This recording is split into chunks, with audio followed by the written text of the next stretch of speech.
জানো আমাদের বাড়িতে হনুমান এসেছে। কোথায়? ওই যে গাছের পরে। গাছের উপরে কি করছে? বড়ই খাচ্ছে। দেখি তো। ওই যে।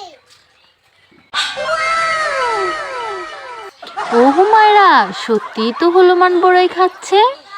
তুমি কি এটা দেখছো? কিভাবে আমাদের গাছ থেকে বড়ই খাচ্ছে? হ্যাঁ জানো আমার গাছ থেকে উপরে হনুমানের কাছ থেকে বড়ইটা খেয়ে নি।